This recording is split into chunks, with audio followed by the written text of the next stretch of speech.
कक्राझार सोरखारि फरायसालिमायाव botanical garden बेखेवो बिटिसिनि हाग्रा बिफाननि मावफुं सोद्रोमा रनजित बसुमतारिया। बे हाबाफारियावनो गुबुन गुबुन बोसोरफोराव होबोनाय बायदि देग्लायबो फणीन्द्रनाथ ब्रह्म ट्रास्टआ होनाय बेस्ट स्टुडेन्ट्स एवार्ड बान्थाखौ मेथामेटिक्स डिपार्टमेन्टनि जाफुंसार फरायसा कृष्णमणि नाथनो होनाय जायो होनना फोरमायो डक्टर बिनबिना ब्रह्मआ। बटनिकल गार्डेन कक्राझार गभर्नमेंट कलेजाव दिनै जोंनि हाग्रा बिफाननि EM बिथां श्रीजुत रनजित कुमार बसुमतारिया खेवनानै होबाय। बे बटनिकल गार्डेनाव मेनलि जोंना हार्बेल आरो स्पाइसेस थागोन।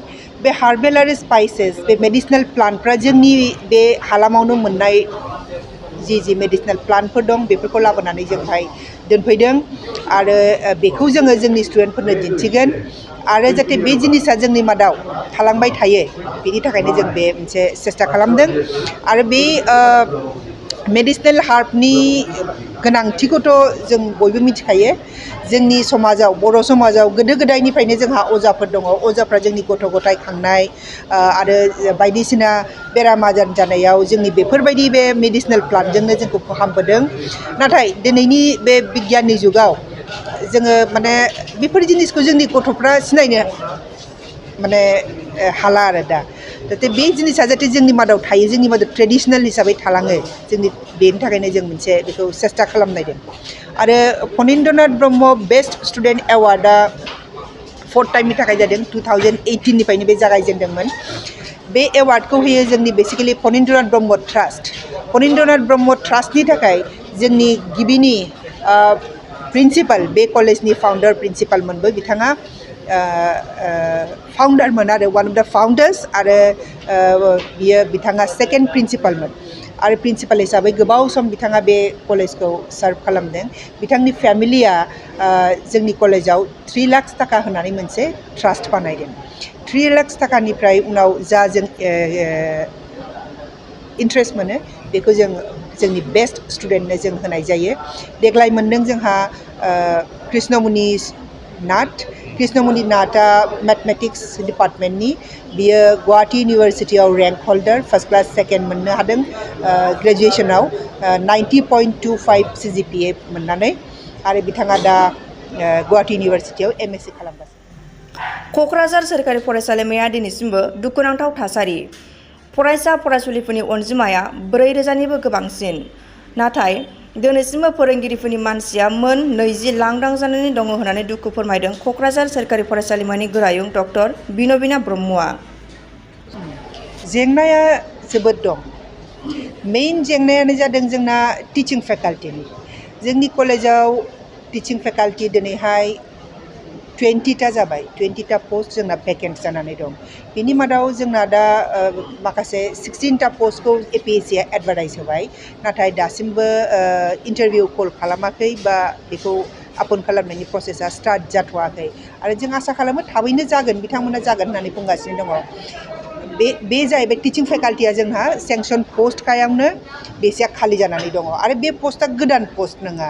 बे 2013 निफ्रायनो रिटायार जायै दिनैहाय 20 जन मानसिया रिटायार जालांबाय, नाथाय फिलआप खालामनायनि माबाया गैया, नुवाखै जोङो। बे जोंनि मेइन जेंना। बेनि थाखायनो जोङो माने कन्ट्रेक्चुवेल टिचारजों सालायनांगौ जायो आरो बिसोरनो जोङो माने एकदम माने नमिनेल सेलारि होनानै जों सालायनाय जायो।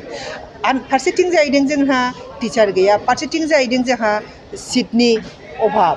जोंनाव ओरैबायदि स्टुडेन्टनि प्रेसार एभ्रि इयार आरो दाथ' बे बोसोरनैया कभिडनि थाखाय गथ'फ्रा बाहेरायाव थांनो हायाखै, जोंनि कलेजावनो फैजोबो। ओंखायनो जोंना माने बेनि थाखाय बिराद स्टुडेन्ट दं। स्टुडेन्ट टिचार रेशिय'आ जोंना दा बारा मोजां नङा। लोगोसे जोंहा इनफ्रास्ट्राक्चार, दा जोंनाव 4,000 स्टुडेन्टफोर दङ। 4,500 स्टुडेन्टखौ अकेमडेट खालामजोबनो मोजां माबानो थाखाय, सोलोंथाइ होनो थाखाय जोंनो इनफ्रास्ट्राक्चारनिबो दरकार।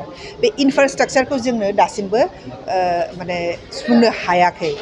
लासै लासै जागोन, जोंना फान्डफ्रा फैगोन खोथा होलांदों आरो नोंथांमोनहा मिथिगौ जे दाखालि बावैसो BTR गभर्नमेन्टनि बोसोरसे जानायनि जे बर्षपुर्ति अनुस्थानाव जोंनि आसामनि मानगोनां चिफ मिनिस्टार बिथां डक्टर हिमन्त बिश्व शर्माया जोंनि क'क्राझार गभर्नमेन्ट कलेजखौ विदिन 3 years इउनिभार्सिटि आव कन्भार्ट खालामनो थाखाय मोनसे खोथा होलांबाय एनाउन्समेन्ट होलांबाय दा एनाउन्समेन्ट होनानै दा जोङो बिथांखौ खावलायो आरो जाहाथे बेखौ थाबैनो मोनसे केबिनेट डिसिसन लानानै इउनिभार्सिटि एक्टखौ बानायो आरो जोंनो बिटिसि गभर्नमेन्टआ खोथा होदों जोंनो इउनिभार्सिटि बानायनायनि थाखाय जिखिनि हानि प्रयोजन बेखौ जोंनो थाबैनो होगोन आसा खालामो बिटिसि गभर्नमेन्टआ बेखौ जोंनो थाबैनो होगोन जोंहा बिटिसि गभर्नमेन्टनि सायाव मोजाङै फोथायनाय दं बिथांमोना दासिमबो जेखौ खोथा होदों बेखौ मावलांगासिनो दं आरो बेनि थाखायनो जों बिथांमोनखौ धन्यबाद जानाय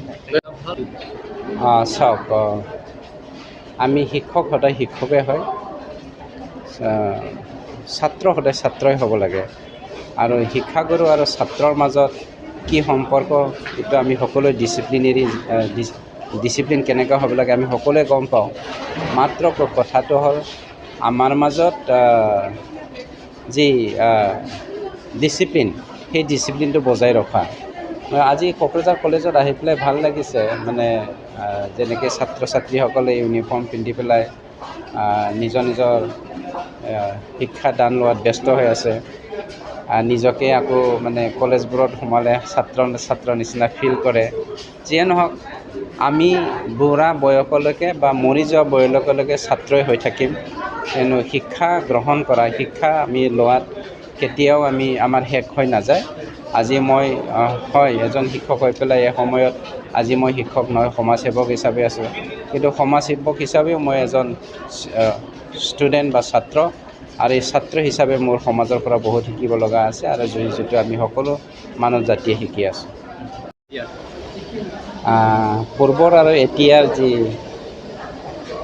শিক্ষাগত মোৰ এক্সপিৰিয়েঞ্চ শিক্ষাৰ ক্ষেত্ৰত বহুত ডিফাৰেঞ্চ মই পাইছোঁ আপোনাৰ মই যদিও 21 বছৰ চাকৰি স্কুলৰ এজন শিক্ষক হিচাপে মই ভেঞ্চাৰত লাগি আছিলোঁ মোৰ 21 বছৰীয়া যি এক্সপিৰিয়েঞ্চ আৰু আজিৰ যি এইটো 21st century যি এডুকেশ্যনেল ছিষ্টেমৰ লগত আমাৰ ল'ৰা ছোৱালী খাপ খাই আছে ফাৰ্ষ্ট ডিফাৰেঞ্চটো পাইছোঁ আমাৰ আগৰ ছাত্ৰ ছাত্ৰীসকল খুব শান্ত আছিল খুব অবিডিয়েণ্ট আছিলে কিন্তু আজিকালি ডিছঅবিডিয়েণ্টটো বেছি পাইছে চাগে সেইটো সময়ৰ আহ্বান যাৰ ফলত মানে ছাত্ৰ ছাত্ৰীয়ে শিক্ষকসকলক মান নিদিয়া বা পাংচুৱেল নোহোৱাটো আমি খুব বেছি দেখিবলৈ পাইছোঁ যিয়ে নহওক ভাল লাগিছে আজি কোকৰাঝাৰ গভৰ্ণমেণ্ট কলেজত বটানিকেল গাৰ্ডেন যি উদ্বোধনী অনুষ্ঠান তাক মোক ভাগ ল'বৰ কাৰণে প্ৰিন্সিপাল মেডামে মাতিলে আৰু ভাগ লৈ পেলাই খুব ভাল লাগিছে তাৰ বাহিৰেও আজি আৰু এটা প্ৰগ্ৰাম আছিলে BN ব্ৰহ্ম মেৰিট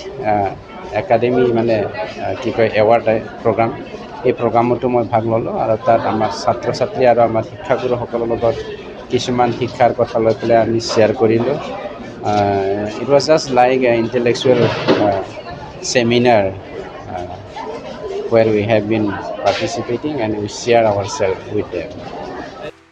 আপোনাৰ সন্তান GNM বা ANM নাৰ্ছিং পাঠ্যক্ৰমৰ বাবে আগ্ৰহী নেকি দৰিদ্ৰ সীমাৰেখা তলৰ মেধাৱী ছাত্ৰীসকলৰ বাবে সুখবৰ আনিছে কোকৰাঝাৰ ছেম কলেজ অফ নাৰ্ছিঙে 2 আৰু 3 বছৰীয়া নাৰ্ছিং পাঠ্যক্ৰমৰ বাবে আগবঢ়াইছে 50% ৰেহাই এই সুবিধা লাভ কৰিবলৈ শীঘ্ৰেই যোগাযোগ কৰক 9854550697 আৰু 9854300175 নম্বৰত যোগাযোগৰ অন্তিম তাৰিখ 5 মাৰ্চ 2022